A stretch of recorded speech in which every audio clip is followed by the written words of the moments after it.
Assalamualaikum warahmatullahi wabarakatuh. Alhamdulillahirabbil alamin. Puji serta syukur kita panjatkan kehadirat Allah Subhanahu wa taala yang mana atas izin serta ridhanya darinya kita semua dapat bertemu dan berkumpul dalam bulan suci Ramadan tahun 1443 Hijriah ini, yakni pada acara webinar Ramadan bersama Bespat Network. Salawat serta salam semoga tetap tercurah kepada junjungan kita Nabi besar Muhammad Sallallahu Alaihi Wasallam, kepada keluarganya, sahabatnya, tabi'in dan tabiatnya, serta umatnya yang insya Allah termasuk kita di dalamnya. Amin ya robbal alamin. Selamat pagi semuanya. Alhamdulillah pada kesempatan kali ini kita dapat bertemu kembali pada webinar Ramadan tahun 1443 Hijriah bersama Bespat Network. Pada kesempatan kali ini materi yang akan disampaikan adalah Spanning Tree Protocol, yang mana materinya akan disampaikan oleh saudara kita yakni Ananda Fahrezi Aldian. Sebelum masuk ke materi, alangkah baiknya kita membacakan doa terlebih dahulu, sekaligus membuka acara pada kesempatan kali ini yang akan dibawakan oleh Ananda Susilo Adi Nugraha. Waktu dan tempatnya saya persilahkan. Baik, Assalamualaikum warahmatullahi wabarakatuh. Ya, terima kasih saya ucapkan kepada Saudara Mauhir Rizal ya, yang telah memberikan waktu dan tempat kepada saya untuk menyampaikan doa pada pagi hari ini di webinar Ramadan bersama Bespat Network. Ya, semoga kita semua selalu dalam lindungan Allah Subhanahu wa taala, selalu dalam keadaan sehat walafiat, selalu diberkahi hidupnya, dilancarkan puasanya, serta dilancarkan juga dengan rezekinya begitu. Baik, untuk mempersingkat waktu, langsung saja kita masuk ke doa untuk webinar Ramadan pada pagi hari ini. Bismillahirrahmanirrahim. Astaghfirullahalazim. Astaghfirullahalazim. Astaghfirullahalazim. Allazi la ilaha illa huwal hayyul qayyum wa atubu ilaih. Alhamdulillahi rabbil alamin. Wassalatu wassalamu ala asrafil anbiya'i wal mursalin wa ala alihi wa sahbihi rasulillahi ajma'in. Allahumma salli wa sallim wa barik ala Sayyidina Muhammadin al-Fatih lima ukhliqal haqqa bil haqqi wal hadi wal khatimi lima sabaqan nasiri ila siratil mustaqim wan nasiri ila siratil mustaqim wa sallallahu alaihi haqqa qadari wa miqdaril azim wa ala alihi wa ashabihi haqqa qadrihi wa miqdarihi lazim ya rabbal alamin. Allahumma la sahla illa ma ja'altahu sahla wa anta taj'alu hazna idza syi'ta sahla. Israh li sadri wa yassir li amri wa ahlul 'uqdatam min lisani yafqahu qawli. Allahumma afini fi badani. Allahumma afini fi sam'i. Allahumma afini fi basri. La ilaha illa anta subhanaka inni kuntu minaz zalimin. Allahumma ya Allah, ya Rahman, ya Rahim. Zat yang maha pengasih dan penyayang. Tidak ada kemudahan kecuali yang Engkau buat mudah ya Allah. Juga Engkau jadikan sebuah kesulitan. Jika Engkau kehendaki pasti akan menjadi mudah. Maka mudahkanlah segala urusan kami ya Rahman. Semoga Bespat Network bisa memberikan lebih banyak manfaat bagi seluruh umat. Bisa terus berkarya, tambah maju, tambah sukses ya Allah. Dan jadikanlah jalan yang sedang kami tempuh ini menjadi jalan yang diberkahi dan dirahmati oleh-Mu ya Rahman ya Rahim. Ya Allah, ya Hafiz, ya Jalil. Zat yang maha menjaga dan yang maha mulia. Kami berlindung kepadamu dari segala macam penyakit yang sedang menimpa negeri ini, ya Allah. Dan dari segala penyakit yang buruk dan yang mengerikan. Jauhkanlah kami dari musibah yang berbahaya ini. Dan lindungilah keluarga kami dari musibah sehingga mereka dapat selamat dunia maupun di akhirat. Ya Rabbal Alamin. Ya Allah, Ya Ghaffar, Ya Qahar. Zat yang maha pengampun. Kami sadari sepenuhnya ya Allah. Telah banyak kelalaian dan kehilafan yang telah kami lakukan. Kesalahan dan dosa yang telah kami perbuat. Sudilah kiranya Engkau ampuni dan maafkan kami ya Allah. Dan ampunilah dosa kedua orang tua dan guru-guru yang kami yang telah berjasa mengajar dan membina kami. Sayangilah mereka sebagaimana mereka menyayangi kami di waktu kecil. Hingga ringankanlah jalan bila tiba saatnya Engkau memanggil kami. Karena hanya kepadamulah kami akan kembali. Rabbana atina fid dunya hasanah wa fil akhirati hasanah wa qina azabannar. Wa sallallahu ala sayyidina Muhammadin wa ala alihi wa sahbihi wa sallam. Subhana rabbika rabbil izzati amma yasifun. Wassalamun alal mursalin walhamdulillahi rabbil alamin. Sekian dari kami. Assalamualaikum warahmatullahi wabarakatuh.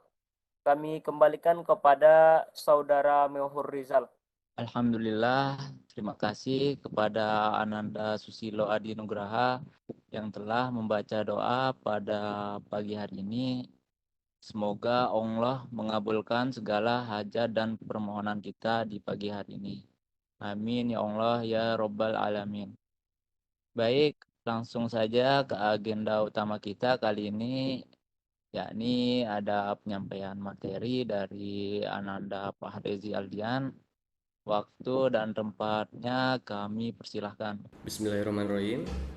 Assalamualaikum warahmatullahi wabarakatuh. Oke, berjumpa lagi dengan kami dari Bespat Network pada acara webinar Ramadan 1443 Hijriah pada episode ke-27. Nah, pada episode ke-27 ini saya akan membawakan materi yang berjudul Spanning Tree Protocol. Spanning Tree Protocol ini adalah suatu protokol yang berjalan pada layer 2. Nah, nanti untuk implementasinya itu pada suite layer 2.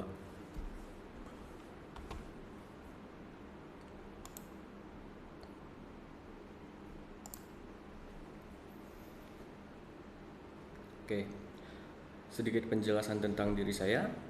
Nama saya Farezi Aldian, saya berasal dari Pasaman Barat, tepatnya di Sumatera Barat. Alamat saya saat ini yaitu di Karawaci, Tangerang, Banten. Nah, sekarang masih mondok di Bespat Network. Pendidikan saya secara formal itu saya alumni dari SMKN 1 Lembah Melintang. Itu masuk dari 2018, keluar di 2021. Sedangkan pendidikan informal itu sebagai anak mondok di Bespat Network. Itu dari 2021 begitu tamat SMK sampai sekarang masih berjalan sebagai anak mondok di Bespat Network. Nah, untuk kontak email bisa dihubungi kalau ada perlu sesuatu, bisa email ke farezialdian12321@gmail.com. Untuk detail saya sendiri alhamdulillah sudah sertifikasi Mikrotik MTCNA dan juga Cisco CCNA. Nah, jika ingin saling berhubungan di media sosial, di sini sudah tertera media sosial saya, yaitu Instagram, ada juga Telegram dan juga Facebook saya sendiri. Nah, untuk pengalaman saya sendiri yaitu ada beberapa. Nah, ini pengalaman saya dapat ketika sebagai anak mondok di Bespat Network. Oke, lanjut ya.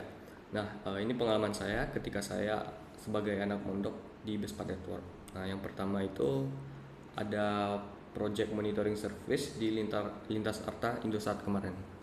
Nah, begitu saya masuk sebagai anak pondok saya diamanahin untuk ikut dalam project monitoring service di Lintas Arta Indosat kemarin. Nah, di project monitoring service itu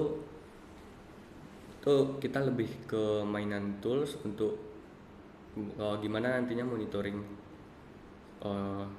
sistem jaringan pada jaringan Lintas Arta yang Indosat itu. Nah, semisal ada masalah, kita bisa melakukan reporting atau eskalasi ke tim lainnya gitu. Nah, selanjutnya nomor 2 itu ada monitoring service MS Smart Friend. Itu sebenarnya sama saja dengan yang sebelumnya yang terkait monitoring service Lintas Arta yang Indosat.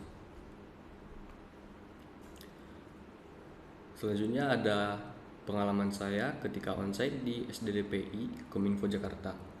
Nah, ketika itu kita dimintai untuk asesmen jaringan yang di Kominfo. Jadi itu kita collect data berupa topologi yang digunakan dan info-info yang dibutuhkan untuk pembuatan dokumen asesmen di SDDPI Kominfo yang sebelumnya.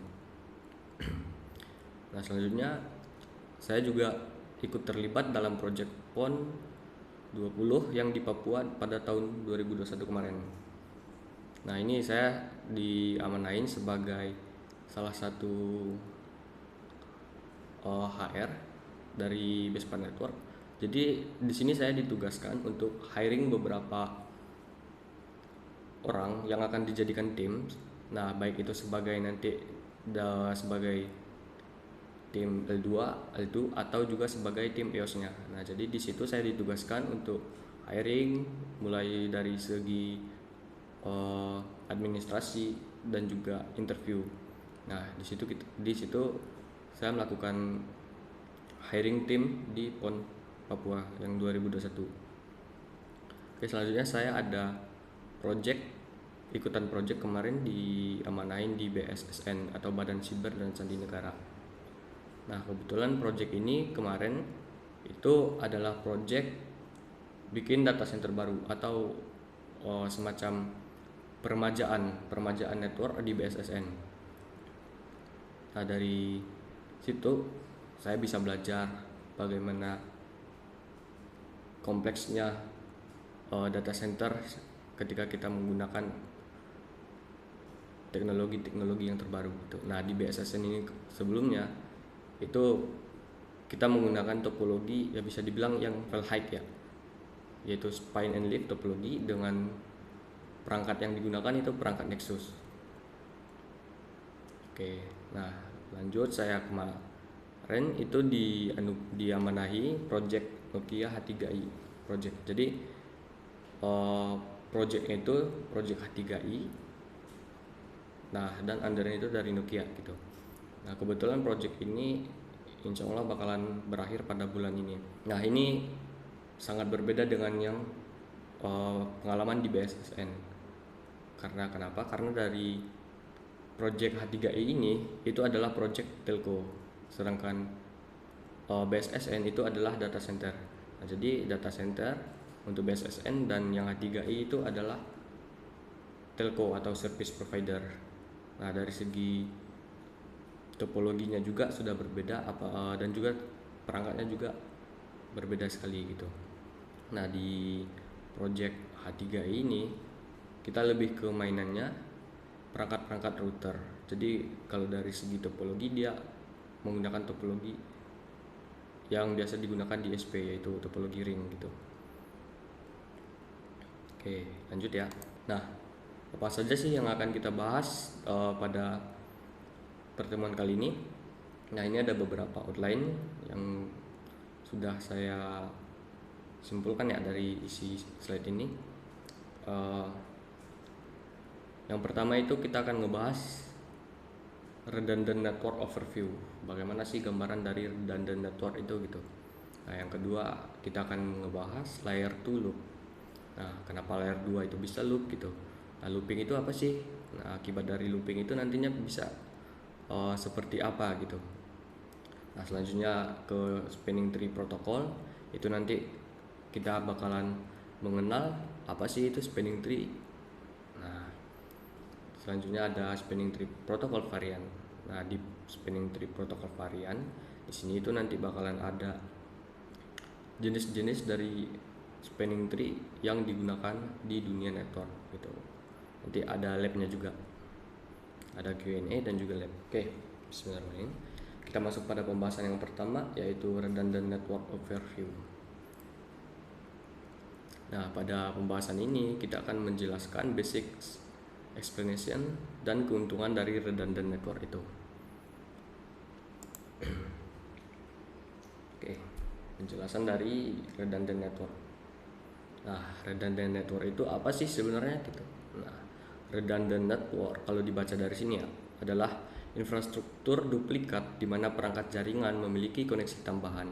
Nah, koneksi tambahan tersebut digunakan sebagai alternatif yang dipasang untuk memastikan nih apabila ada koneksi terputus, maka jaringan yang digunakan itu tidak ada down sama sekali. Nah, redundant network itu digunakan untuk menghindari adanya single point of failure. Single point of failure itu apa sih gitu? Nah, di sini bisa dilihat nih ada simple topologi, ada 2 switch dan juga ada 2 PC. Nah, kalau seandainya dia tidak menggunakan redundant network, switch 1 dan switch 2 itu berkomunikasi hanya menggunakan satu kabel. Nah, dari satu kabel itu nanti bisa menimbulkan yang namanya single point of failure. Single point of failure itu apa sih? Nah, jadi single point of failure itu adalah kita hanya menggunakan satu koneksi. Nah, kalau seandainya koneksinya itu down atau terputus, maka bakalan memberikan impact kepada yang lainnya gitu. Nah, misal di sini kita anggap aja dia menggunakan satu kabel. Oke. Misal nih kita di sini ada 2 switch. Nah, ada 2 switch. Ini kita anggap saja ke sananya adalah satu jaringan LAN dan ini ke bawahnya adalah satu jaringan LAN juga. LAN. Ini juga LAN. LAN. Nah, single point of failure itu terjadi ketika koneksinya antar satu slide ke slide lainnya itu hanya menggunakan satu koneksi atau satu kabel. Nah, apa yang terjadi jika satu kabel ini down, gitu, down? Otomatis dia tidak bisa menghubungi atau terhubung ke perangkat yang di seberangnya gitu. Nah, itu sangat memberikan impact besar ketika kita menggunakan jaringan yang sudah kompleks nih. Sudah kompleks, klien yang di jaringan ini banyak nih, ya kan? Di sini juga banyak. Nah, terus kita ingin koneksinya ke sini, tapi tiba-tiba yang link ini putus, Nah, otomatis yang dari LAN ini tidak bisa terkoneksi ke LAN yang ini, gitu. Oke.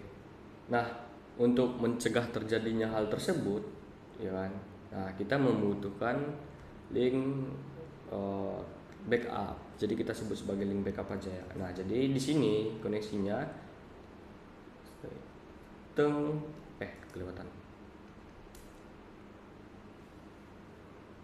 Nah, di sini koneksinya itu menggunakan 2 link.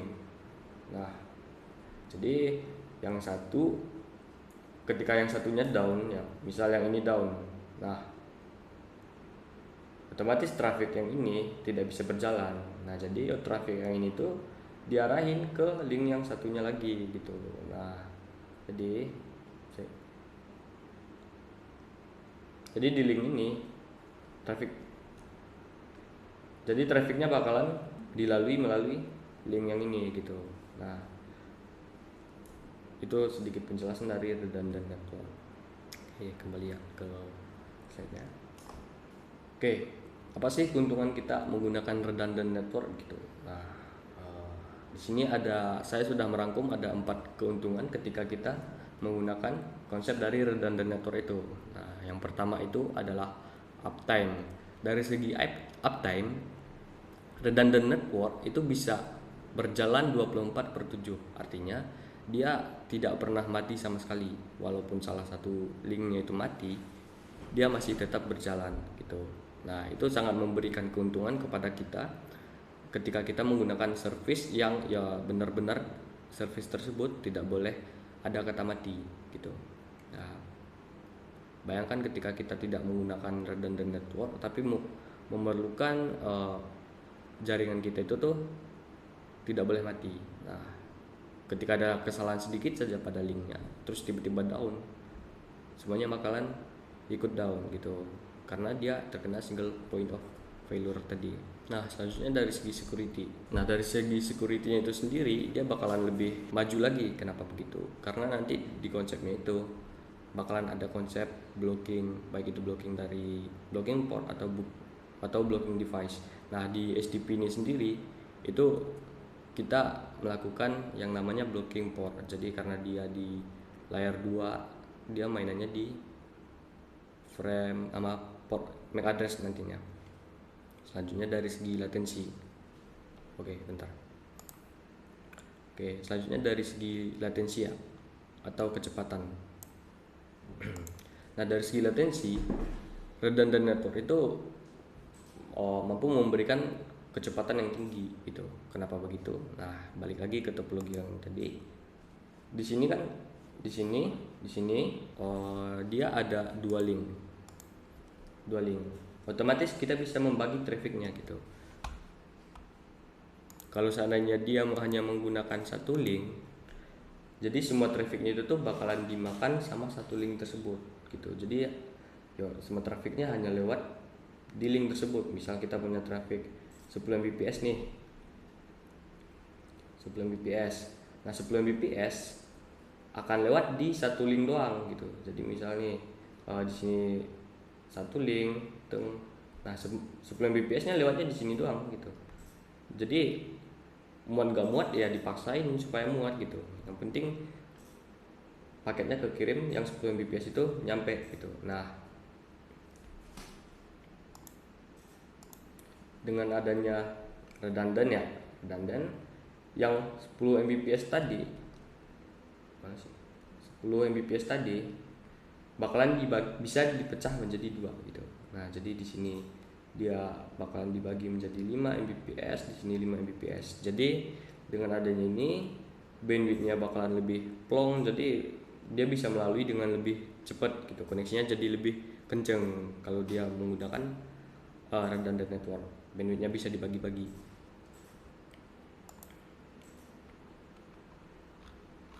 Nah, dari segi bisnisnya juga ada nih keuntungannya. Ini dari segi bisnis itu mencakupnya ke yang uptime tadi. Jadi ketika jaringannya selalu berjalan, ya kan, selalu berjalan 24/7, ya bisnisnya otomatis nggak bakalan berhenti gitu dari segi koneksi. Nah, misal nih dari segi bisnisnya itu kita ibaratin adalah sebuah bank. Nah, dari bank itu mereka kan punya banyak ATM nih. Nah, semisal nih kalau seandainya salah satu ATM mereka, atau mungkin ada banyak ATM yang mati, yang down gitu, gara-gara koneksinya mati. Nah, itu bakalan memberikan impact ke bisnis gitu. Jadi kayak wah, ini kalau sering-sering kayak gini, mati kayak gini, nanti saya lebih bisa jadi ribet gitu. Nah, jadi dengan adanya uptime 24/7 dengan jaringan selalu hidup, dia bisa memberikan potensi bisnis yang lebih lagi. Selanjutnya kita akan bahas layer 2 loop. Nah, di sini kita akan ngebahas L2 traffic, broadcast domain, dan redundant effect itu apa sih itu. Nah, di sini kita akan bahas terlebih dahulu itu layer 2 traffic. Nah, di sini ada 3 jenis komunikasi di network, yaitu ada yang multicast, ada 3 jenis yaitu unicast, ada unicast, ada multicast, dan juga broadcast. Nah, perbedaannya apa sih gitu? Nah, perbedaannya kalau dia unicast itu dia koneksinya adalah one to one gitu. Jadi dari satu ke satu lainnya. Nah, koneksinya kayak obrol secara empat mata. Nah, itu adalah koneksi dari unicast. Yang multicast bagaimana? Nah, yang multicast itu koneksi dari satu ke banyak orang, ke beberapa atau banyak gitu. Nah, oke, misalnya di sini itu tuh kayak sebuah konser musik. Jadi yang bisa mendengarkan nyanyian atau lagu dari salah seorang penyanyi itu hanya orang-orang yang memiliki tiket gitu, yang ada di kawasan itu. Nah, jadi yang lain nggak boleh masuk, nggak boleh nonton gitu. Nah, hanya yang punya tiket yang bisa mendengarkan gitu. Jadi one to ke beberapa gitu. Nah, kalau broadcast beda lagi nih. Kalau broadcast itu dia mengirimkan pesan ke semuanya tanpa terkecuali. Nah, kalau this week itu dia mengirimkan semua semua, dia mengirimkan pesannya itu ke semua port interface-nya gitu. Di sini bisa kita lihat contoh pengalamatan dari 3 komunikasi ini. Itu di sini ada contoh pengalamatan dari unicast. Nah, di sini ada semuanya, ini adalah MAC address ya. MAC address, ini ada MAC address. Nah, ini ada MAC address untuk ini. Multicast, ini ada MAC address kalau komunikasinya mau broadcast tuh. Nah, multicast kan one to one, satu ke satu lainnya gitu. Nah, otomatis dari segi MAC address, yaitu MAC address satu perangkat ke MAC address satu perangkat lainnya gitu. Nah, jadi dia langsung tertuju nih, dia mau berkomunikasi dengan siapa gitu. Nah, saya mau berkomunikasi dengan alamat sekian. Nah, gitu. Nah, kalau dari multicast tadi kan dia dari satu ke beberapa.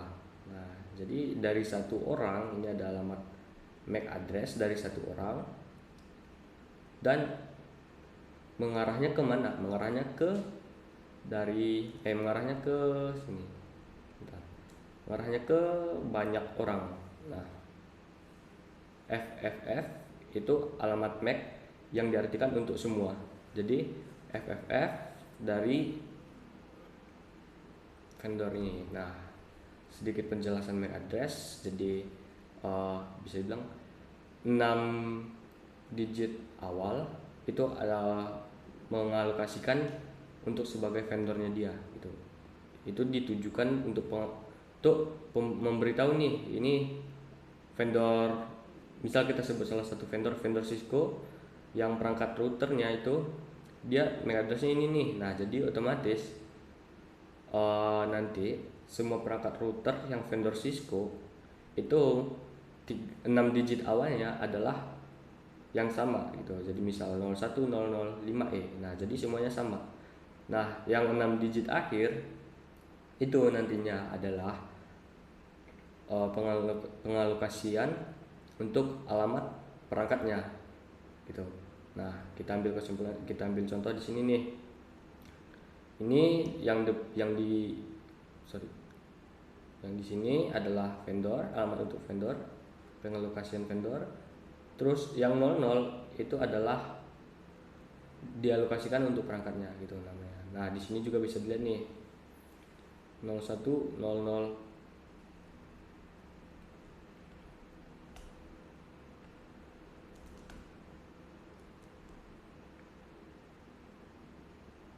Ini 01005E. Nah, ini alamat dari MAC-nya. Alamat dari perangkatnya. Nah, di sini bisa dilihat kan mereka adalah satu vendor gitu. 01005E. Nah, tinggal lagi mereka berbeda MAC address yang di 6 digit akhirnya. Karena mereka berbeda perangkat. Nah, multicast ya. Multicast dari satu ke banyak, ke beberapa orang yang berada di vendor yang ini gitu. Nah, jadi ketika alamat MAC vendornya itu tuh sama, nah dia bakalan menerima pesan dari yang si ini nih, yang ngirim tadi gitu. Jadi semua perangkat yang terhubung dengan ID vendor yang ini gitu. Nah broadcast itu kan tadi dia adalah mengirim untuk ke semua gitu. Jadi dia bakalan mengirim pesannya ke semua perangkat di semua vendor gitu. Nah jadi dia nggak ada ngebeda-bedain vendor nih, asalkan dia masih terhubung ke jaringan dia sendiri, dia bakalan ngirim pesannya ke perangkat tersebut gitu, baik dia dari vendor A, vendor B, yang penting dia masih tergolong ke dalam jaringanku gitu. Nah,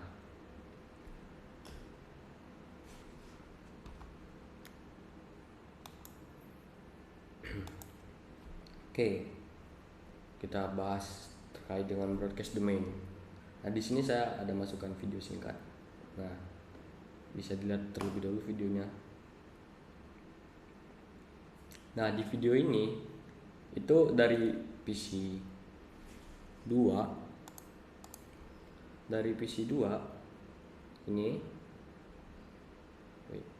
dari PC 2 dia mengirimkan pesan broadcast. Nah, pesan broadcast dari PC 2 diterima oleh Switch gitu. Nah, dikirim pesan broadcast, Switch nerima. Nah, Switch nerima, kemudian Switch nge-broadcast pesannya tersebut. Nah, jadi kesimpulannya broadcast domain itu adalah area yang digunakan untuk melakukan activity broadcast. Nah, di sini ada ketentuannya. Jadi di Switch itu broadcast domainnya gimana aja, router itu gimana aja. Nah, kalau di Switch itu broadcast domainnya yaitu semua port dalam Switch itu adalah satu broadcast domain. Nah, di sini juga satu broadcast domain dengan ini. Nah, broadcast domain ini bisa disebut adalah network gitu. Jadi semuanya masih dalam satu segmen network atau satu broadcast domain. Jadi semuanya bisa saling terkoneksi gitu. Nah, di broadcast domain ini ada cara nih untuk memisahkan atau membagi broadcast domainnya atau membagi segmen networknya gitu. Nah, di sini kan misal ada 4 segmen network. 4 port, 1 segmen network. Nah, nanti ada cara gimana caranya supaya yang 4 port ini dibagi 2. Jadi ada 2 port per segmen network. Nah, itu dinamakan dengan VLAN. Nah, jadi VLAN nanti konsepnya dia ngebagi broadcast domain gitu. Nah, sedangkan di router itu setiap port itu adalah satu broadcast domain. Jadi yang terhubung ke switch ya port yang ini. Nah, jadi yang nerima pesan broadcast ya tetap port yang ini. Dia nggak bakalan nge-forward ke port lainnya gitu. Nah, karena dia jadi dia satu port itu satu broadcast domain. Oke. Selanjutnya kita akan membahas terkait dengan layer 2 looping. Nah, ini ada sedikit topologi simpel nih yang akan kita gunakan untuk membahas layer 2 looping. Nah, di sini ada gambar, di sebelah kiri itu ada gambar topologi tanpa redundan. Nah, jadi dia cuma ada satu koneksi gitu. Nah, ini kalau seandainya putus nih, udah dari switch 1 ke switch 2 itu nggak bisa berkomunikasi karena di sini putus, terjadi single point of failure gitu. Nah, ini adalah perwujudan ketika kita menggunakan redundan gitu. Nah, jadi switch 1 ke switch A yang awalnya koneksinya melalui FA0/0 gitu. Tiba-tiba FA0/0 itu putus. Nah, maka koneksi tersebut bakalan diarahin ke FA1/0 gitu. Nah, jadi walaupun interface atau port yang awalnya dipakai itu mati, dia masih bisa menggunakan port yang redundannya gitu, yang digunakan sebagai backup. Nah, di sini pembahasannya ya udah kita bahas sebelumnya. Jadi di topologi ini itu hanya satu link. Nah, jadi satu link ini dia bisa terjadi single point of failure. Nah, single point of failure itu apa? Single point of failure itu tadi ketika dia mati ya semua koneksinya tidak bisa terhubung gitu. Nah, cara untuk menghilangkan single point of failure itu dengan cara menambahkan kabel lain. Nah, menambahkan kabel lain dalam hal membuat jaringan tersebut sebagai suatu jaringan redundant. Nah, di jaringan redundant itu dia bisa terjadi looping. Nah, apa sih sebenarnya looping itu gitu? Nah, jadi looping itu adalah proses paketnya tersebut berputar-putar di satu tempat gitu. Nah, kalau di sini ya, di barat ini paket keluar dari sini, masuk sini, keluar sini, masuk sini, keluar sini gitu. Jadi paket atau frame-nya tersebut itu muter-muter terus gitu. Nah, jadi dia bakal selalu ada. Ini topologi redundant yang kita gunakan. Nah, di sini mengapa ada loop? Mengapa bisa ada loop pada topologi ini gitu? Nah, ini ada 3 pembahasan. Yang pertama dari H1 mengirim ARP request. Nah, di switch satunya belum ada MAC table ya. Nah, jadi dari H1, PC H1 yang ini ingin mengirim ARP request atau kita sebut sebuah pesan aja. Jadi PC H1 ingin mengirim pesan request, pesan permintaan ke H2, PC H2 yang ini gitu. Nah, ARP request itu berupa broadcast frame. Nah, broadcast frame itu otomatis dia bakalan mengirim semua mengirim pesannya ke semua port interface kecuali port asal gitu. Oke, jadi dia ngirim dulu nih. ARP requestnya dikirim ke link yang mengarah ke switch 1. Switch 1 menerima pesan ARP request. Nah, switch 1 akan meneruskan broadcast frame tersebut pada setiap interface. Nah, kecuali interface asal. Interface asalnya itu kan yang ini nih. Nah, jadi di sini nggak dikirim lagi. Yang dikirim itu melalui FA00. FA00 dikirim ke switch 2. Dari FA1/0 juga dikirim ke switch 2 gitu. Nah, jadi dia ada 2 kali koneksi dalam satu frame itu atau dalam satu pesan itu gitu. Nah, switch 2 nih switch 2 akan menerima broadcast frame tersebut secara bersamaan. Nah, jadi switch 2 itu menerima frame atau pesan tadi. Jadi dia terima dari FA00 ada satu pesan, di FA10 itu ada satu pesan. Padahal aslinya dia ada satu pesan doang gitu. Nah, di sini dia nerima 2 gitu. Nah, yang jadi pertanyaan, what does SW2 do with choose broadcast frames? Jadi apa yang harus dilakukan SW2 dengan broadcast frame tersebut gitu. Nah, jadi loopingnya itu terjadi di sini. SW2 akan meneruskan paket pesan tadi ke setiap interface kecuali interface asal gitu. Nah, tadi kan dia menerima dari FA0/0 1 nih. Dari FA1/0 juga 1. Oke, di sini kita bedakan gambarnya. Kita bedain.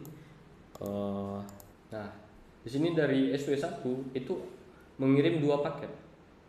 Karena tadi dia menerima pesan broadcast frame, jadi dia mengirim pesan broadcast frame tersebut itu ke seluruh interface kecuali interface asalnya dia gitu. Jadi dia kirim ke interface ke switch 2 melalui FA00 dan dia juga ngirim ke switch 2 melalui FA1/0 gitu. Nah, kita bedain warnanya biar jelas. Nah, si switch 2 itu kan dia menerima broadcast frame tersebut. Nah, broadcast frame tersebut dia bakalan kirim lagi nih dalam bentuk broadcast. Nah, dia kirim lagi dalam bentuk broadcast. Jadi dia kan menerima dari atas nih, dari FA0/0. Dia bakalan ngirim ke semua port atau semua interface kecuali interface asal. Berarti dia nggak ngirim ke port sini. Oke. Dia nggak ngirim ke port sini. Otomatis dia ngirim ke port ini yang di bawah dan ngirim ke port ini, ke H2. Oke. H2 menerima filenya. Menerima pesannya. Oke. Nah, itu broadcast frame yang pertama yang dari FA0/0. Nah, bagaimana dengan broadcast frame yang kedua yang dari FA1/0. Nah, sama dengan yang tadi. Jadi dia nerima dari FA1/0, dia ngirim ke semua port kecuali port asal. Oke, dia bakal ngirim ke semua port kecuali port asal. Oke. Nah, dia ngirim ke FA00 dan juga ke bawah gitu. Nah, selanjutnya apalagi nih yang dilakukan SW1? Nah, SW1 melakukan hal yang sama dengan SW2 tadi. Jadi dia nerima broadcast frame dari FA0/0, ya kan? Dia kirim lagi FA1/0. Nah, begitu seterusnya. Nah, inilah yang disebut dengan looping. Layer to looping. Oke. Nah, activity inilah yang disebut dengan looping. Nah, otomatis kan kita harus cari tahu nih bagaimana cara menghentikannya. Nah, cara menghentikan proses loopingnya ini yaitu dengan cara, kalau dari segi hardnya ya, dengan cara kita cabut salah satu koneksinya. Koneksi ini dicabut, otomatis yang looping tadi berhenti. Atau kalau seandainya kita nggak gerak cepat, nggak sempat cabut koneksi, atau ini di disconnect gitu, nah salah satunya bakalan crash. Misal ini nih, switchnya crash, rusak, mati. Jadi di sini nggak bisa lagi tuh gitu. Nah, kalau kita cabut, otomatis dia bakalan kembali ke topologi yang awal tanpa redundant network gitu. Nah, maka di sini daripada kita harus cabut kabel, kita akan menggunakan konsep STP tersebut. Nah, jadi STP nanti dia bakal ngeblok satu nih portnya biar nggak bisa dilewatin frame gitu, simpelnya. Nah, redundant effect. Nah, di sini kita akan ngebahas redundant effect. Nah, redundant effect ini tuh terkait yang loop tadi ya. Jadi dari loop itu bisa muncul 3 efek yang secara umum, yaitu broadcast storm, terus frame copies, and mactable instability. Nah, broadcast storm itu apa gitu? Nah, broadcast storm itu dari segi namanya aja itu ada storm. Nih, bentar. Nah, broadcast storm di sini ada namanya storm. Storm itu kalau di bahasa Indonesia kan adalah badai. Gitu. Nah, badai ya secara penggambaran, kalau kita membayangkan badai itu gimana sih? Ya, badai itu angin berputar-putar gitu, kacau pokoknya kalau badai itu mah. Nah, jadi broadcast storm itu apa? Nah, broadcast storm itu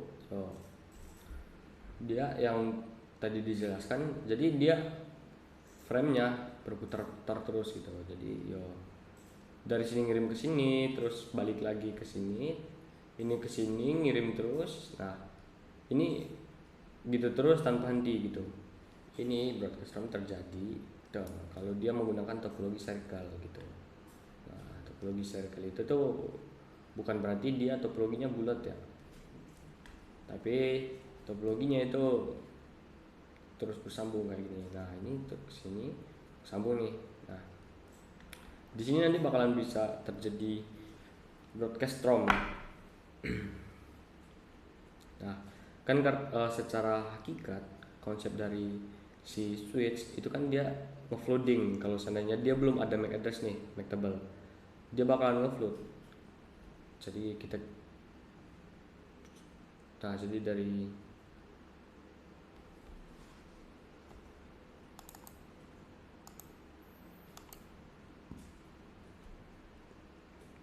jadi dari sini nih ngirim broadcast frame yang tadi udah dijelasin.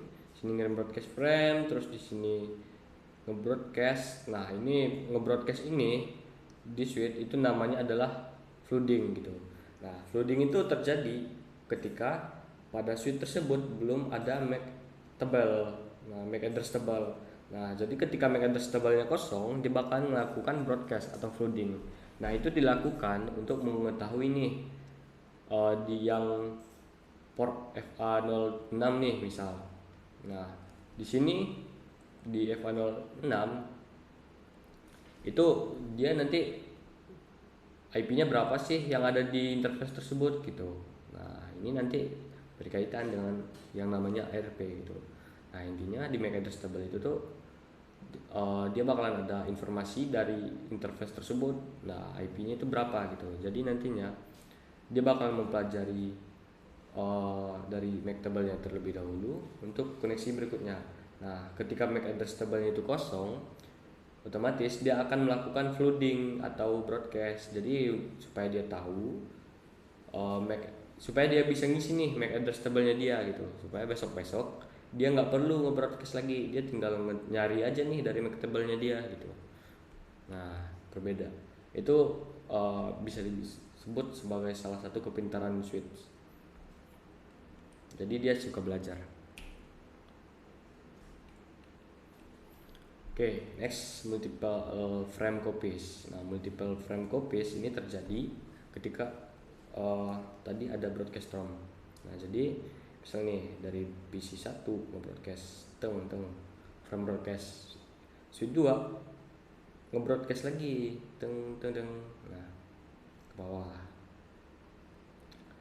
Nah, yang di ini switch 3 dia nge-broadcast lagi karena dia nggak ada MAC tebal nih. Nah, jadi dia nge-broadcast lagi. Nah, di S1 dia juga nge-broadcast. Nah, nge-broadcast. Oke, tujuan akhir dari paket pesan itu di sini. Nah, ke sini kan. Nah, dia nge-broadcast nih ke sini. Nah, dia menerima satu frame. Nah, karena ini tadi dia nge-broadcast ke bawah, si yang S2 juga menerima broadcastan dari menerima frame dari yang ini, yang SW1. Nah, jadi switch 1 ngirim broadcast, ini di broadcast lagi, terus di broadcast lagi, di broadcast lagi. Nah, di sini ada lagi, di broadcast lagi terus menerus, di sini ada lagi gitu. Nah, jadi dia semakin lama proses looping ini terjadi, maka semakin banyak frame yang duplikat gitu. Nah, ini nantinya impactnya bisa ke dalam kinerja si switch. Jadi karena banyak melakukan activity, switchnya kewalahan, akhirnya kinerja dari CPU si switch ini bisa jadi kacau gitu. Akhirnya switch ini mati, down gitu. Oke, selanjutnya ada MAC address instability. Nah, MAC address instability itu terjadi karena adanya yang awal tadi, adanya broadcast ROM, terus adanya multiple frame copies gitu. Nah, jadi dia di pencatatan MAC address-nya jadi kacau gitu. Nah, ibaratnya dia belajar dari berbagai sumber gitu. Nah, jadi dia belajar berbagai sumber, dia catat nih setiap sumber tersebut gitu. Nah, tapi dari situ dia nggak tahu yang mana yang benar. Nah, misal kita ibaratin nih di MAC address table switch 2. Oke. Nah, frame datang dari PC 1. Dia bakalan catat PC 1 dari ini apa namanya, nggak pas ya ininya. Oke, PC 1 itu datang, nah ya PC 1 datangnya dari Flash Ethernet 011 gitu. Nah, jadi ya oke, simpelnya gini. Oke, switch saling terhubung.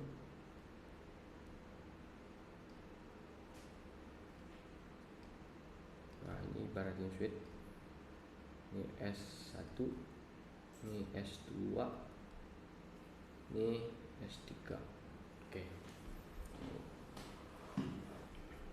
Nah, semisal dari sini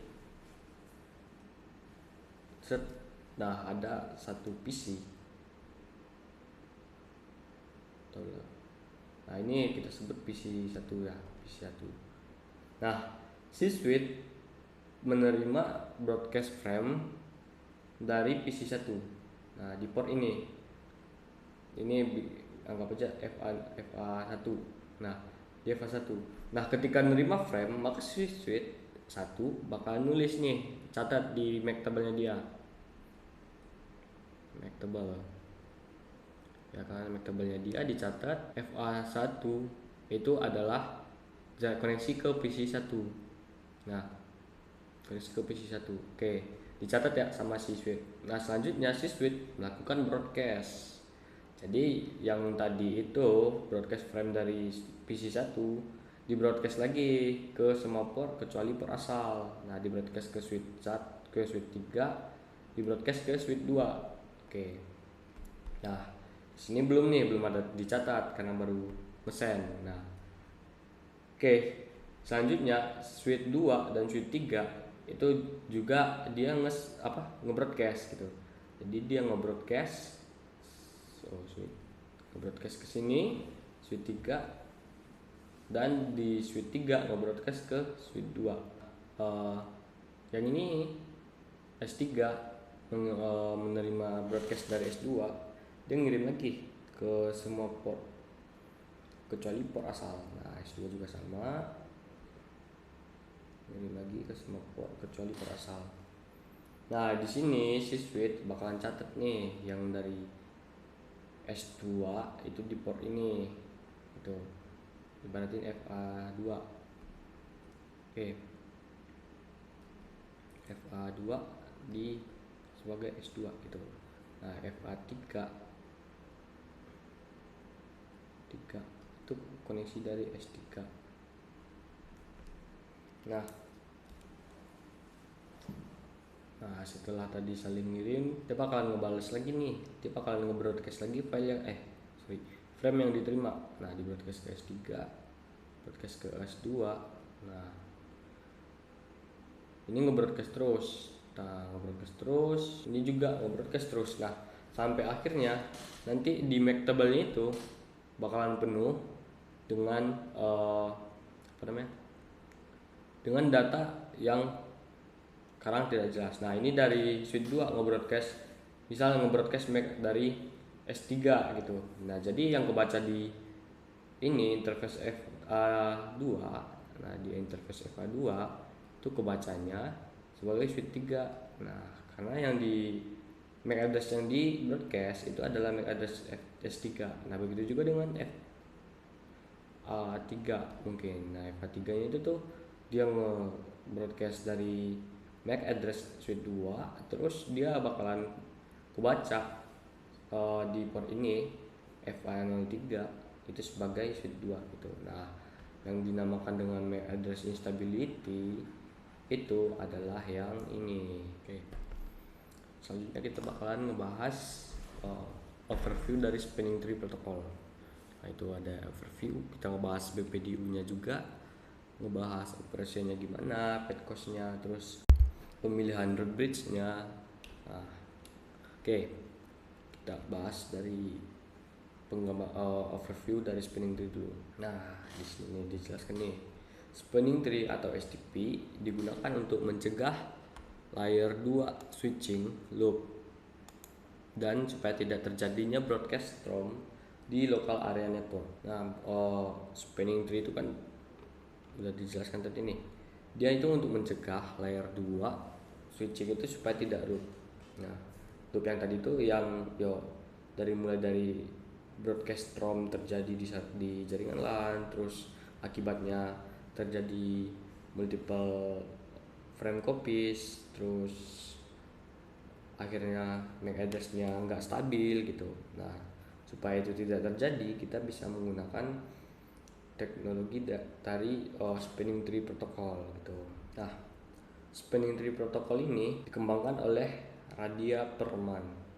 Nah, ini berasal dari perusahaan DEC. Jadi spanning tree itu dikembangkan dari perusahaan DEC atau Digital Equipment Corporation.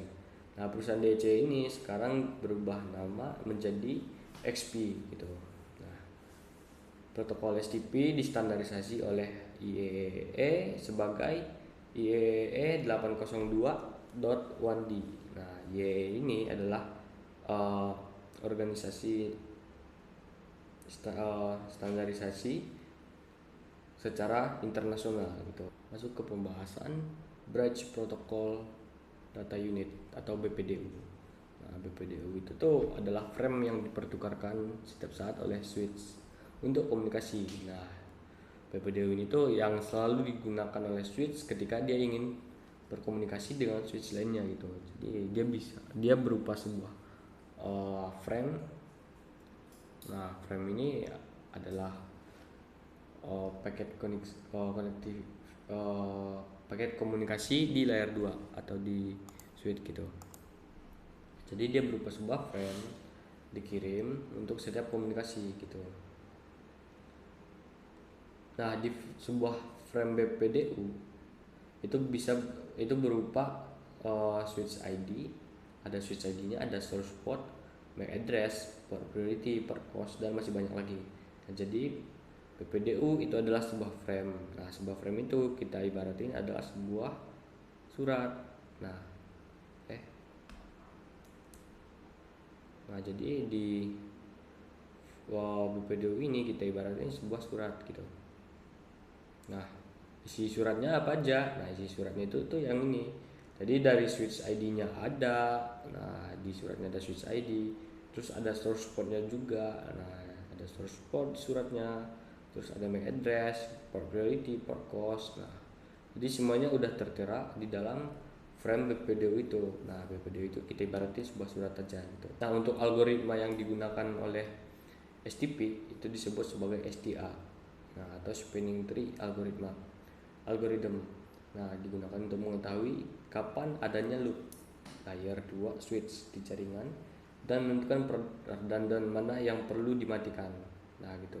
Jadi koneksinya itu kan sama kayak yang dijelaskan sebelumnya. Kalau semisal kita ingin menghentikan terjadinya loop, yaitu dengan cara mencabut koneksi. Nah, mencabut koneksi itu tuh dimodernkan lagi dalam teknologi yaitu STP. Jadi begitu ada loop, dia bakalan cari nih port yang akan dimatikan dengan teknologi STP. Algoritma yang digunakan adalah Spanning Tree Algorithm. Nah, ini jadi dia mempelajari nih kalau ada loop yang bakalan dimatiin yang mana gitu. Oke. Selanjutnya kita masuk dalam pembahasan Spanning Tree Operation. Spanning Tree Protocol Operation. Di Spanning Tree Operation ini dia ada 5 mode yang bisa digunakan. Nah, yang selalu adalah dalam sebuah STP gitu. Jadi dia ada root bridge. Nah, ada root bridge. Root bridge itu apa? Nah, root bridge itu adalah satu switch yang tingkatannya itu di atas atau melebihi dari switch yang lainnya yang ada dalam satu segmen gitu. Nah, ibaratnya dia adalah seorang kepala suku dalam satu segmen network tersebut gitu. Nah, ada lagi non-root bridge. Non-root bridge itu adalah switch selain root bridge tadi gitu. Nah, root bridge itu kepala sukunya, terus non-root bridge itu kita anggap atau kita ibaratkan sebagai warga desanya gitu. Nah, jadi misalnya ada nah, ini kita tunjuk atau ini dia sebagai root bridge gitu. RB root bridge. Nah, dia ini switchnya ditunjuk sebagai root bridge dan dia di sini dianggap sebagai kepala suku dari segmen tersebut gitu. Nah, ini segmen yang ini semuanya tergolong dalam satu segmen. Nah, ini dianggap sebagai kepala suku gitu. Nah, sedangkan non-root bridge itu adalah semua switch yang bukan root bridge. Jadi dia adalah rangkaian jelatannya gitu. Oke, selanjutnya ada lagi nih root port. Nah, root port ini adalah root port ini adalah port yang digunakan atau yang ada pada root bridge tadi gitu. Jadi dia root port ini adanya di root bridge. Jadi adanya di sini. Jadi selain dia adanya di root bridge, root port ini dia adanya di root bridge. Selain dia adanya di root bridge, dia juga ada di non root bridge. Tetapi di non root bridge yang mengarah ke port atau yang mengarah ke interface root bridge gitu. Nah, jadi di sini juga dia sebagai root port gitu. Nah, RP. Di sini juga RP, ini juga RP. Nah, jadi setiap interface yang ada di root bridge itu adalah root port. Dan setiap interface dari non root bridge itu ngarah ke root bridge itu adalah interface root port gitu. Nah, designated ada lagi nih designated port. Nah, designated port adalah port yang digunakan untuk forwarding, tetapi dia tidak mengarah ke root bridge gitu. Jadi dia mengarah ke perangkat lain, interface perangkat lain yang sebagai non root bridge gitu. Nah, jadi di sini koneksinya ke sini, misalnya nih dari switch A ke B, ini kita lihat switch. Nah, switch A ke B itu disinilah letak dari designated port tersebut gitu, DP.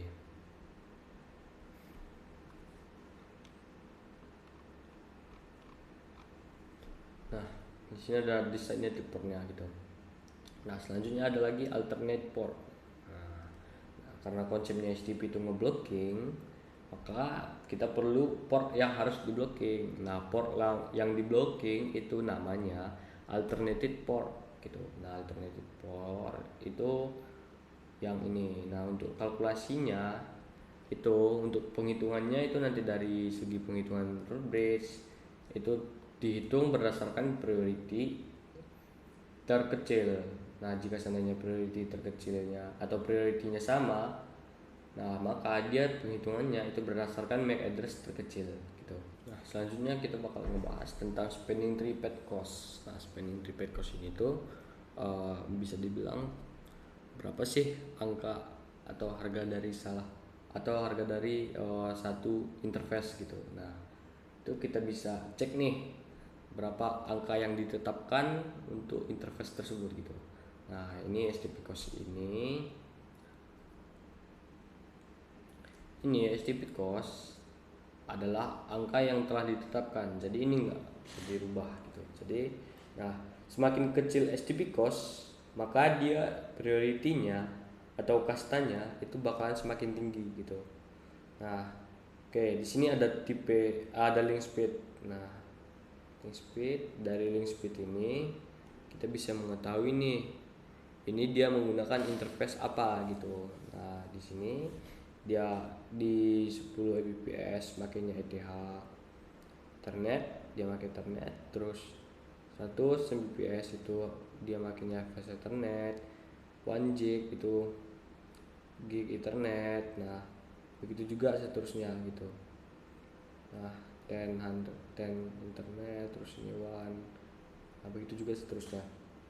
Nah, jika dia link speednya itu 10 Mbps, nah, maka cost yang dia terima atau yang dia miliki adalah 100.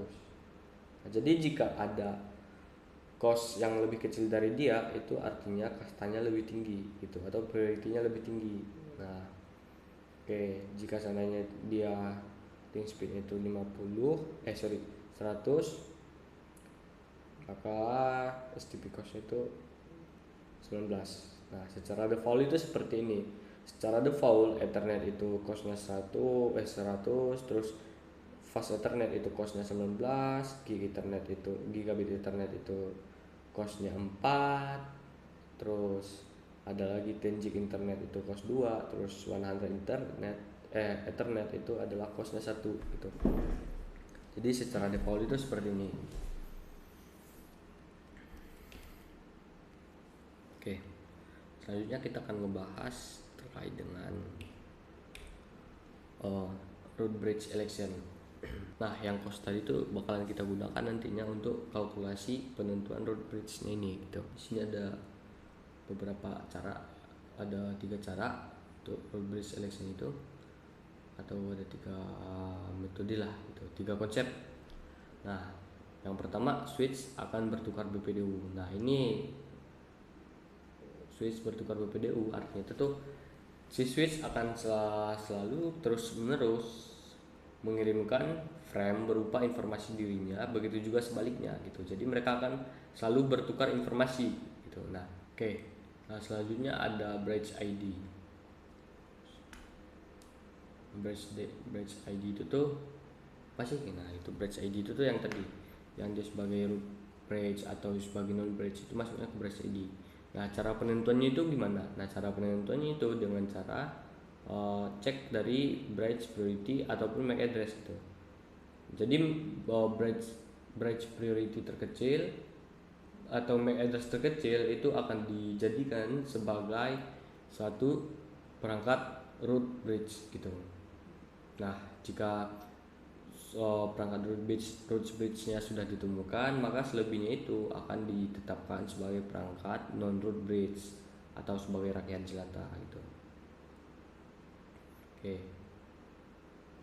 Nah, penentuan root bridge itu berdasarkan bridge ID terendah itu. Jadi kalau bridge priority-nya rendah, ya dia ditunjuk sebagai root bridge. Nah, kalau seandainya MAC address-nya rendah, tuh, nah dia ditunjuk sebagai root bridge. Nah, ini ini gini. Jadi yang hal atau poin penting yang pertama kali dilihat itu adalah bridge priority. Nah, setelah bridge priority yang dilihat tapi mereka sama, baru dicek ke MAC address. Nah, gimana halnya kalau seandainya bridge priority-nya misalnya ada dua switch. Switch A dan switch B.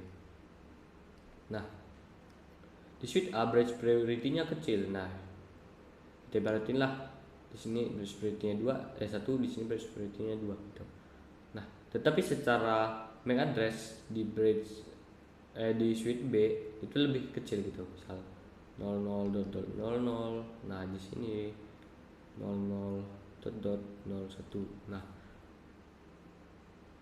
di switch A itu bridge priority-nya kecil, terus MAC address-nya lebih gede daripada switch B, MAC address-nya yang lebih gede, terus MAC address-nya lebih kecil gitu. Nah, yang ditunjuk sebagai root bridge itu tetap switch A, karena yang pertama kali dibaca atau yang menjadi patokan yang pertama itu adalah bridge priority gitu.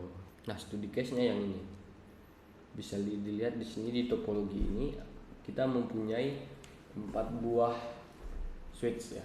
Nah, ada 4 buah switch, ada masing-masingnya ada terkoneksi dengan jaringan LAN. Nah, di sini nih kita bakal nentuin nih yang mana yang ditunjuk sebagai root bridge atau kepala suku. Nah, caranya gimana? Nah, kembali lagi dengan pembahasan kita sebelumnya, yaitu dengan melakukan pengecekan bridge priority. Oke, kita cek di sini. Nah, yang pertama kali itu yang bakalan dicek adalah bridge priority.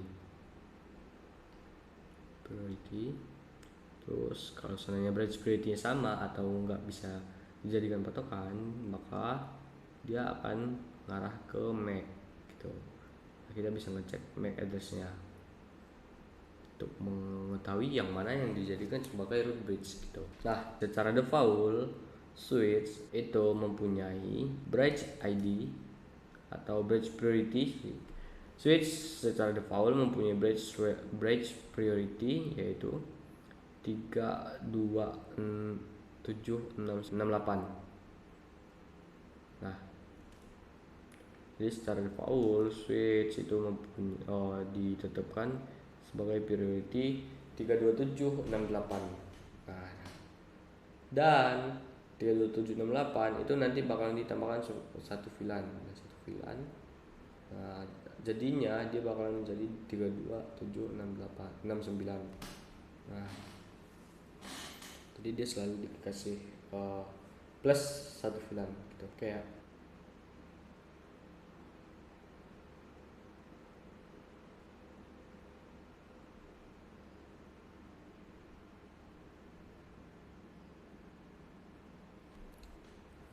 Oke. Nah, bisa kita cek nih di sini di 4 switch ini tuh mereka bridge priority-nya berapa aja gitu. Nah, di sini sudah saya ekspor ya. Di sini di switch di switch 1 dia bridge ID-nya yaitu 32769. Nah, itu adalah bridge priority itu adalah bridge priority yang diberikan secara default gitu. Nah, jadi secara defaultnya 32769. Artinya switch 1 masih pakai yang default. Nah, switch 2 itu dia juga masih pakai yang default untuk priority-nya. Switch 3 juga dia masih pakai yang default. Nah, switch 4 juga sama. Nah, karena mereka semua bridge priority-nya itu sama, maka kita melakukan pengecekan berdasarkan MAC address gitu. Nah, jadi kita tinggal melakukan pencarian MAC address mana sih yang paling kecil gitu. Nah, mulai dari yang ini nih, dari bawah nih kita cek. Oke. Dari sini MAC address-nya 00D0. Oke. 00 dan 0. Terus di sini ada 0002. Oke, di sini ada 0010. Kita ambil 4 digit doang ya. Di sini ada 0002. Oke, 6 digit deh. 6 digit. Oke.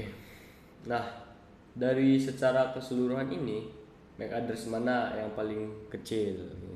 Nah, kita bisa lihat nih 00D0. Oh, 00 itu udah kecil. Nah, saingannya nggak ada. Tapi D itu kalau di dalam bilangan heksa itu gede. Nah, jadi karena dia gede, dia bakalan di skip sama yang lain gitu. Nah, akhirnya kita ketemu yang sebagai root bridge-nya itu tuh yang ini, yang PC satu ini. Switch satu ini gitu. Nah, kenapa demikian? Karena di sini MAC address yang paling kecil adalah switch yang ini gitu. Kayak nah, di sini oke. Lanjut ya. Jadi di sini di studi case ini kan ada 4 switch. Oke. Nah, kita tadi udah nentuin nih yang root bridge itu yang mana. Nah, ini kita tunjuk sebagai root bridge-nya. Selanjutnya kita bakalan cari nih yang sebagai designated portnet yang mana, alternative portnet yang mana gitu, root portnet yang mana. Nah, root port ada. Oke. Nah, root port itu dia adalah port yang mengarah ke root bridge gitu. Nah, kalau di root bridge itu portnya udah otomatis nih. Ini sebagai root port. Nah, root port. Oke. Nah, yang root port itu mana aja? Ini, terus yang ini, terus mana lagi? Ini sebagai root port.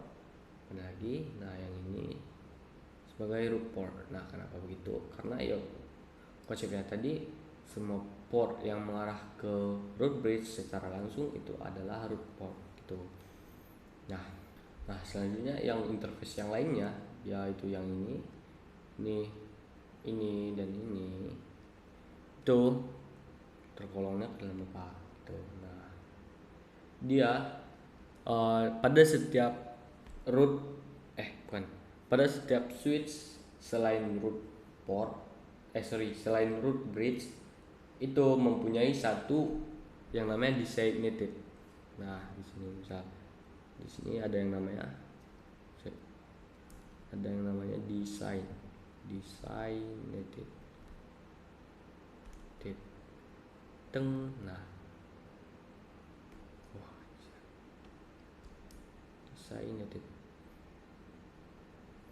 Nah, designated ini ada pada setiap router yang ditunjuk sebagai non-root bridge atau sebagai rangkaian jelata. Nah, routernya mana aja sih? Switch maksudnya. Oke. Kurang aqua ini. Oke. Nah, jadi designated port itu ada satu designated port pada setiap non-root bridge, switch non-root bridge gitu. Nah, jadi di switch non root bridge itu ada mana aja gitu. Ada ini 1, ada ini 2, ada ini 3. Ada 3 switch non root bridge gitu. Nah, otomatis pada ketiga buah switch ini mempunyai 1 buah designated port. Nah, designated port itu selain port root bridge tadi gitu. Nah, di sini selain port root bridge itu adalah DP atau designated port. Nah, bisa kita tunjuk nih, kita arah ini designated port dan ini designated port kayak. Nah, di sini kita masih belum bisa menentukan yang mana yang ditunjuk sebagai designated port dan juga sebagai alternative port. Nah, karena alternative portnya kita harus nyari nih gitu. Nah, cara nyarinya yaitu dengan cara menghitung cost gitu. Nah, menghitung cost terkecil untuk menuju ke sebuah root bridge itu cost terbesar untuk menuju ke sebuah root bridge itu ditunjuk sebagai port alternative atau yang nantinya akan diblok gitu. Nah, kita bisa ngitung nih. Oke. Yang pertama yang harus kita perhatiin, di sini semua interface-nya menggunakan interface FA atau Fast Ethernet. Nah, interface Fast Ethernet tadi, bentar. Nah, FA atau interface Fast Ethernet. Interface Fast Ethernet tadi, nah kita lihat tabel lagi, dia cost-nya itu adalah 19 gitu.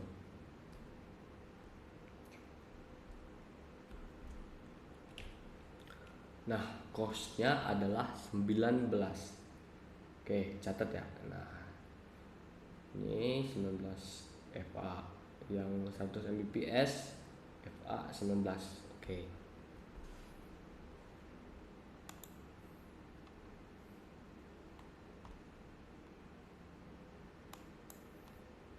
Nah, oke ya. Nah, dia kita hitung FA 19. Jadi di sini tuh ada 19. Sini 19. Sini 19. Sini 19, sini 19. Juga sama. Nah, jadi gini.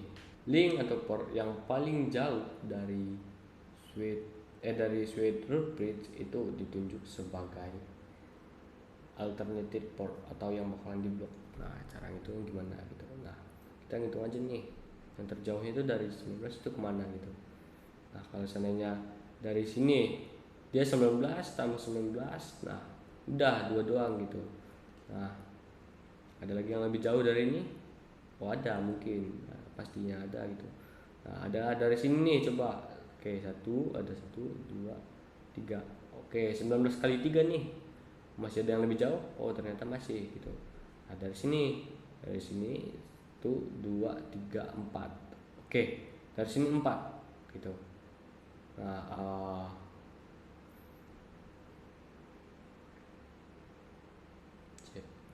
ada yang lebih jauh gitu. Nah, dari sini tuh. Oke. Dari sini dia dihitung 1 2 3 4 5. Oke, ada 5 kali ya, costnya dikali 5 gitu. Ya, bentar. Nah, oke. Nah, kita hitung ya dari sini ke kanan. Dari sini. Oke, di sini ada 1 2 3 4 5. Oke, kalau dia ke kanan. Kalau ke kiri di itu 1 2 3 4. Oke.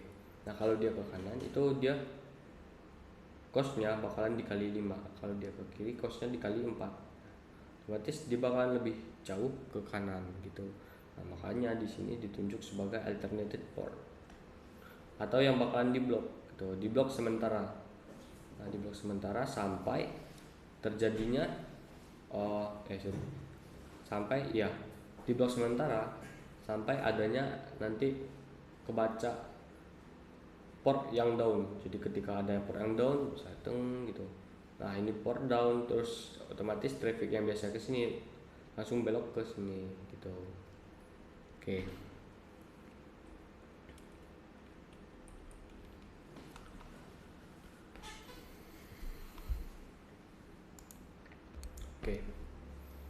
bisa dilihat nih, ini Kak salah satu hasil verification dari switch yang menggunakan STP.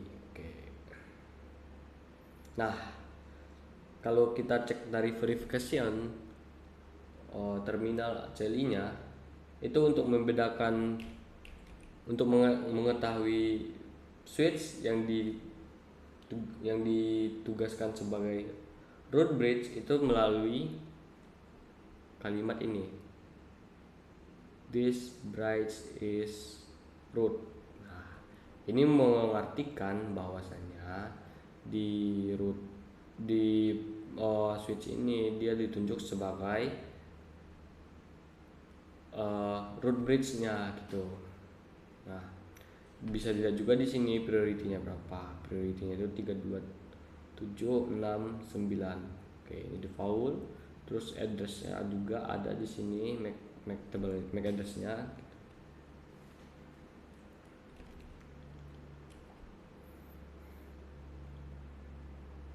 Nah, oke, di sini salah satu switch yang bukan root bridge atau non root bridge switch. Nah, di sini tidak ada tulisan this bridge is root, nggak ada tulisan gitu. Jadi di sini ya adanya priority, terus masuk MAC address-nya, cost. Nah, cost ini ditentukan dengan tipe atau tipe link, terus atau juga kecepatan link tersebut gitu. Jadi di sini portnya itu tuh ada port fast Ethernet nih. Nah, jadi dia fast Ethernet itu costnya secara default itu 19 gitu. Oke, ini bisa dibaca di sini. Oke, nah di sini ada sebagai, di switch ini ada yang sebagai designated port, ada yang sebagai root port, ada yang designated port lagi gitu. Nah, jadi ada 3 koneksi. FA03 itu designated, FA01 itu root port, FA02 itu sebagai designated juga gitu. Nah, costnya bisa dilihat nih sama nih. Kenapa sama? Karena tadi semuanya menggunakan yang namanya port atau interface fast Ethernet 01 fast Ethernet gitu. Oke, ini sama halnya dengan yang tadi. Ini ada di switch 3, tapi untuk masalah verifikasinya sama dengan yang tadi.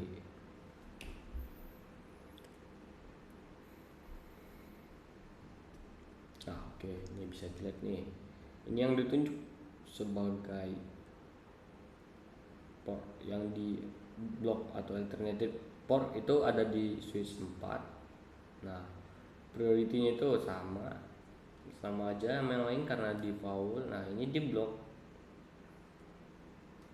Nah, statusnya di block. Jadi di switch 4 interface FA02 itu difungsikan sebagai alternative port. Nah, di alternative port ini dia bakalan di block gitu. Nah, costnya berapa? Costnya 19 karena ya tadi dia menggunakan interface fast Ethernet gitu. Nah, selanjutnya itu kita akan membahas tentang spanning tree port state. Nah, port state ini tuh ditemukan atau terjadi saat switch tersebut menghitung ulang, recalculate. Nah, di sini ada 4 ya. Ada 4 mode atau metode dari STP port state, spanning tree port state. Jadi yang pertama itu dia sebagai blocking, mode blocking. Terus 2 itu listening, terus ketiga itu learning, terus keempat itu dia forwarding. Nah, blocking ini terjadi ketika di jaringan tersebut ditemukan yang namanya looping gitu. Jadi ada looping, maka salah satu portnya akan di block supaya looping tersebut terhenti gitu. Nah, untuk durasi ngebloknya sendiri atau ya buat melakukan blocking itu dia memerlukan waktu paling lama itu 20 second.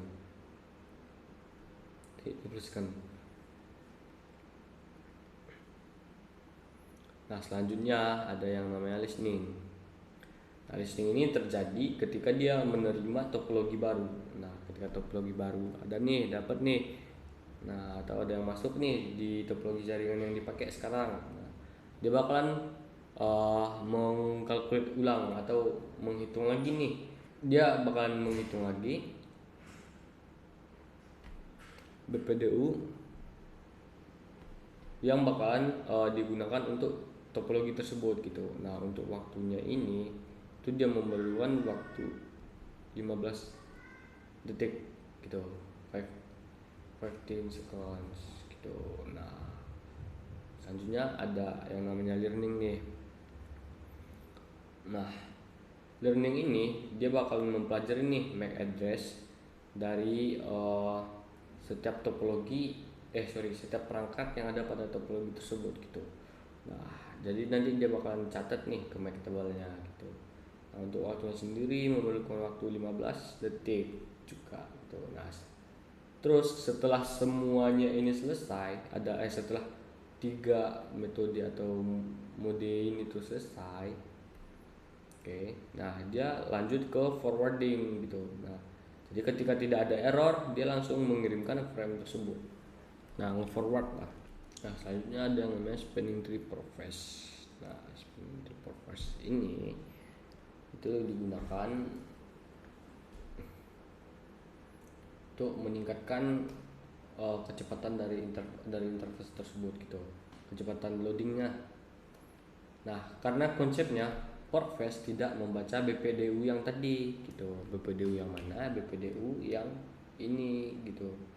Nah, tidak membaca port state. Nah, jadi dia bakalan nge-skip port state-nya. Nah, kalau seandainya dia ngikutin port state, dia butuh waktu berapa lama sih? Nah, ini tinggal dihitung aja nih berapa lama yang diperlukan oleh si switch untuk menghidupkan satu interface gitu tanpa adanya port phase. Nah, jadi kalau adanya port phase nanti dia bisa lebih cepat lagi karena dia tidak membaca BPDU tersebut gitu. Oke, selanjutnya ada yang namanya BPDU guard. Nah, BPDU guard ini tuh berfungsi atau digunakan itu tuh di interface yang menggunakan port phase atau yang kita pasangi port phase. Nah, kenapa begitu? Nah, karena gini, BPDU guard digunakan pada interface yang terpasang port phase supaya tidak menerima BPDU gitu. Nah, seperti yang kita ketahui tadi, bahwasanya port phase tidak membaca BPDU. Nah, untuk mencegah hal yang tidak diinginkan terjadi, nah jadi dipasangin BPDU guard supaya dia tidak menerima BPDU pada interface yang kita pasangi port phase tadi tuh. Nah, untuk konfigurasinya sendiri bisa dilihat pada gambar ini ya. Nah, jadi kalau seandainya kita nih misal nih di sini di interface FA02 itu sudah terpasang port phase. Nah, kita tinggal nambahin BPDU guardnya. Nah, oke sih. Nah, jadi di sini di spanning tree di interface FA02 spanning tree BPDU guard enable gitu. Jadi nanti supaya dia mengaktifkan itu BPDU guard di interface FA02. Jadi nantinya dia nggak bakalan menerima yang namanya BPDU frame gitu. Oke, nah ini contoh konfigurasi secara fullnya ya. Nah, jadi ada spanning tree-nya itu mode apa. Nah, nanti bakalan kita bahas mode-mode spanning tree ini tuh di spanning tree varian gitu. Nah, jadi di sini ada mode PVST. Nah, di spanning tree ini PVST dia spanning tree-nya dijadikan port phase gitu. Nah, jadi dijadikan port phase, terus yang port phase itu yang mana aja gitu. Nah, jadi dia di interface, kita masuk ke interface-nya terlebih dahulu FA02 contohnya. Nah, di sini kita jadikan sebagai spanning tree port phase. Nah, jangan lupa di add BPDU guard-nya supaya nanti tidak menerima BPDU frame. Oke, selanjutnya kita akan masuk ke spanning tree protokol varian gitu. Nah, apa aja sih varian yang ada pada protokol spanning tree ini gitu. Nah, ini adalah varian-varian yang tersedia di dunia networking. Nah, Nah, di sini ada dua standar, yaitu yang kepunyaan secara vendor atau kepunyaan Cisco, dan juga secara global, IEEE standar gitu. Nah, yang kepunyaannya Cisco sendiri itu ada apa aja sih gitu. Nah, di sini ada Rapid PVST Plus sama PVST Plus sama PVST biasa gitu. Nah, jadi yang PVST itu adalah kepunyaan dari Cisco itu sendiri gitu. Jadi Spanning Tree protokol versi Cisco itu sendiri gitu. Nah, di IE standar itu ada yang namanya RSTP atau Rapid Spanning Tree Protocol yang kita bahas dulu, yang saya tunjukin sebelumnya. Terus ada lagi yang namanya MSTP. Nah, MSTP ini atau Multiple Spanning Tree Protocol. Nah, ini lebih kompleks lagi. Jadi RSTP dan STP dan MSTP itu adalah STP yang versi lebih kompleksnya gitu. Nah, jadi ketika STP sudah tidak bisa dipakai nih, atau kita mau menggunakan fitur-fitur yang lebih lagi buat jaringan kita, nah kita bisa menggunakan RSTP ataupun MSTP ataupun PVSTP gitu. Kalau kita menggunakan Cisco, kalau kita menggunakan Cisco, kita masih bisa mendapatkan opsi yang ini, PVST, PVST Plus, Rapid PVST Plus. Nah, kalau seandainya perangkat kita bukan Cisco, nah kita hanya mendapatkan, kita bisa menggunakan LSTP, MSTP gitu. Ini ada contoh dari penerapan PVST atau Prevalence Spanning Tree. Nah, apa sih PVST itu? PVST itu tuh konsepnya dia memblok VLAN. Nah, kalau konsep STP secara default tadi kan dia ngeblok portnya langsung nih. Nah, sedangkan PVST dia ngeblok VLAN-nya. Jadi yang ada pada link tersebut semua VLAN masuk kecuali beberapa VLAN yang telah diblok gitu. Jadi koneksinya nggak mati secara total, tapi dia tidak mengizinkan VLAN-VLAN yang udah ditandai untuk masuk gitu. Nah, kalau kelebihan dari PVST ini yaitu semua interface-nya bisa digunakan. Nah, dalam artian yang tadi, interface-nya tidak ada yang bakalan dijadikan down atau di disconnect gitu. Jadi semuanya aktif gitu. Nah, untuk kekurangannya sendiri kalau kita menggunakan PVST, nah nanti dia CPU-nya bisa menjadi sangat tinggi gitu, karena ya kebutuhannya itu tuh lebih berat lagi gitu. Oke. Nah, berikut kalau seandainya kita mau mengkonfigurasi PVST pada Cisco gitu. Nah, yang pertama tuh, nah di sini katanya ini ada command spanning tree VLAN root priority. Nah, oke. Jadi di sini si VLAN 1 ditetapkan sebagai root primary dari switch-nya itu gitu. Nah, sedangkan VLAN 2-nya hanya dijadiin sebagai backup atau secondary gitu. Backup. Oke.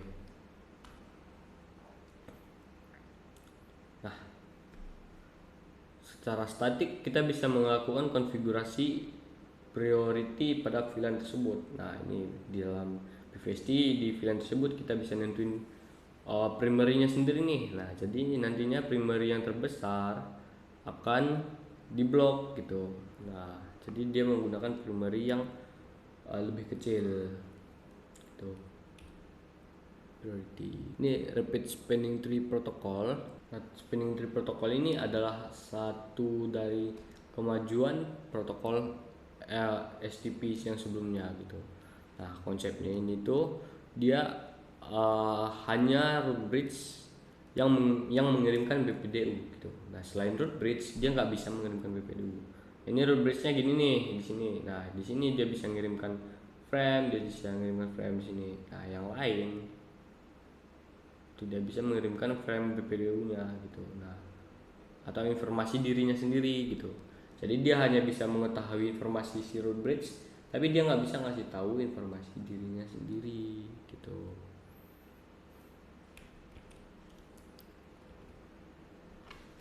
Oke, kita udah sampai di ujung slide nih. Nah, sejauh ini apakah ada pertanyaan nih? Nah, kita saat ini open sesi Q&A.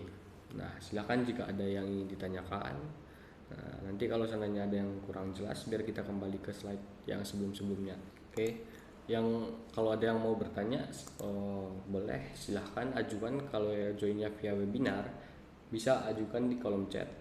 Nah, kalau dia kalau dia joinnya via Webex, bisa ajukan pertanyaan di kolom teks. Nah, kalau dia kalau join via Facebook, silakan komen pertanyaannya, nanti biar dibacakan oleh moderator, nanti biar kita bahas bersama-sama gitu. Oke, jika tidak ada yang ingin bertanya, selanjutnya saya serahkan kepada moderator. Oke, terima kasih atas partisipasi Anda untuk menyaksikan webinar ini. Oke, salam pantang pulang sebelum ping replay dari Bestpart Network. Oke, mungkin cukup sekian doa dan harapan mengenai materi yang disampaikan. Sekian untuk pertemuan kali ini. Semoga apa yang kita semua dapat hari ini dapat bermanfaat khususnya bagi pemateri yang menyampaikan dan umumnya bagi kita semua yang mendengarkan. Terima kasih atas perhatiannya. Mohon maaf jika ada banyak sekali kesalahan. Wabillahi taufik wal hidayah. Wassalamualaikum warahmatullahi wabarakatuh. Ini ada sedikit mengenai profil BPN, dan sebelum tadi ke intinya itu kan menjelaskan mengenai materi. Nah, mungkin sekarang sedikit tentang BPN itu apa sih gitu kan.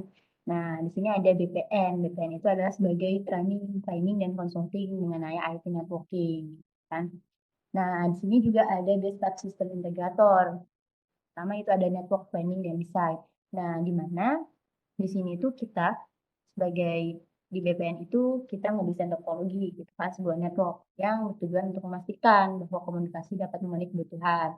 Jadi jika Anda gitu kan mau untuk menggabung atau misalnya berlangganan kepada kami gitu, boleh silakan diinfo di info_bestpartnetwork.com gitu kan. Nah, selain itu ada juga network implementation, di mana di sini tuh ada proses instalasi jaringan gitu kan. Nah, di sini tuh proses instalasi jaringan, ada proses upgrade juga gitu, proses pengamatan backbone perusahaan. Selain itu juga ada network monitoring, di mana nanti kita itu akan memantau nih gitu kan, proses memantau dan analisa dari jaringan yang secara terus-menerus. Nah, ada juga network maintenance, di mana kita ini adalah untuk mengikuti untuk adanya troubleshooting gitu. Jika perusahaan Anda gitu kan adanya troubleshooting gitu, boleh hubungi kami. Ada juga pengecekan jaringan gitu kan, terus ada progress juga gitu. Nah, terus ada juga in-house training, di mana di kita ini, BPN ini akan mengadakan training gitu untuk karyawan, untuk upgrade skill gitu. Jadi jika Anda yang tertarik gitu, yang berminat untuk upgrade skill Anda gitu kan, atau dari bapak-bapak rekan-rekan sekalian, boleh untuk bergabung atau infokan ke email kita gitu. Nah, selain itu ada juga network assessment, di mana di sini itu kita mengetahui nih gitu secara lebih mendalam mengenai kondisi jaringan kita, termasuk di dalam identifikasi masalah gitu kan, resiko dan cara memperbaiki itu kayak gimana. Nah, terus yang terakhir juga ada IT network konsultan, di mana di sini tuh jika perusahaan Anda gitu kan butuh asisten nih untuk mengenai permasalahan yang ada di jaringan Anda, boleh konsultasikan kepada Bestpart Network. Setiap masalah pasti ada solusinya gitu. Oke, selain itu juga nih ada beberapa klien nih yang udah bekerja sama dengan kita, dengan BPN. Nah, seperti ada di sini ya, ada Watson, terus ada Telenet. Di sini beberapa perusahaan yang memang udah bekerja sama dengan kita gitu, dengan kami BPN. Dan ada juga Fujitsu. Kan puji syukur sampai sekarang ya. Sampai sekarang masih tetap berlanjut untuk proyeknya. Terus ada juga nih Cimins Niaga, di mana ini untuk bank ya. Dan sampai sekarang pun ini masih berlanjut dengan kami. Nah, ada juga nih, ada BSSN gitu. Di sini juga proyek di sini tuh kita masih berlanjut sampai sekarang. Terus ada Tik Polri, Nokia, Mabes Polri, dan lain sebagainya. Nah, di sini nih ada pengalaman proyek kami gitu kan. Yang pertama ada implementasi VXLAN eVPN multi-site. Terus ada juga redesign MPLS pada IPRA Network. Ada juga implementasi Cisco ASI. Terus ada juga setup BGP internet dan maintenance. Dan juga ada network design, ada managed service, ada new installation IT network, ada refresh core switch.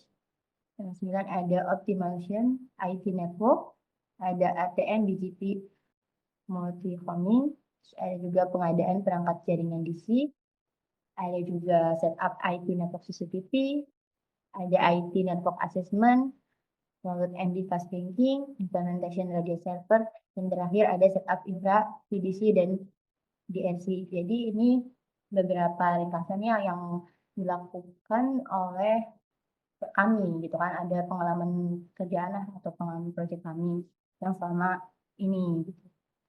Oke, nah ini untuk bukti-buktinya ya selama kita pengerjaan itu, selama kita proyekan itu. Ini beberapa dokumentasi yang udah kami siapkan ya, yang secara ringkasnya. Nah, contohnya ini. Oke.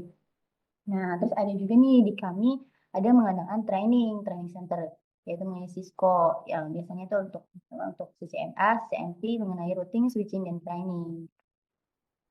Oke, nah selain dari profil kami ya, tadi profil kami, sedikit menjelaskan profil kami, ada juga ini produk dari Bestpat Network gitu. Nah, yang pertama ini ada buku ya, buku CCNA Bestpat Training Center yang dibuat oleh Bapak Danu Wiyoto ya, selaku CCI dari Bestpat ini gitu. Nah, di sini itu jika Anda berminat ya untuk mempelajari buku ini untuk CCNA boleh infokan saja kepada info@bestpat_network.com gitu. Oke, nah terus ada juga ini ada handbook MPLS dasar dan L3 VPN, di mana buku ini jika kalian berminat ya untuk membaca dan mempelajarinya, ini boleh kalian buka di websitenya info@bestpatnetwork.com, kalian boleh download untuk mempelajarinya. Jadi selain itu juga ada handbook Zoom for meeting. Di sini dibuat oleh Mas Jeki ya dan beserta tim network juga gitu di Bestpat Network juga. Nah, di sini juga di buku ini ada mengenai tentang Zoom, caranya gimana install Zoom dan lain sebagainya. Oke, nah ada juga nih ada handbook tutorial registrasi IP phone dengan CUCM. Nah, di sini juga dibuat oleh Mas Itang Asep Sofiandi ya, beserta tim dari Bestpat Network. Ada juga handbook Stacking Cisco Switch 3750. Di sini dibuat oleh Mas Danang Kurniawan beserta tim dari Bestpat Network juga. Oke, nah selain dari tadi produk buku ya mengenai handbook juga, di sini ada juga mengenai t-shirt, di mana kita juga menyediakan t-shirt jika Anda berminat juga membeli ya untuk t-shirtnya, boleh info aja di email kita. Nah, selain dari baju ini warna biru, ada juga yang warna hitamnya gitu kan. Di sini ada 2 macam. Kalau juga kalian berminat, boleh memesannya di email kita ya. Oke, sekian ya mengenai profil BPN dan produk dari BPN sekilas. Jika Anda berminat untuk mempelajari semuanya atau mau memesan, boleh langsung ke email kami ya di info@bestpat_network.com. Nah, terima kasih. Salam pantang pulang sebelum reply.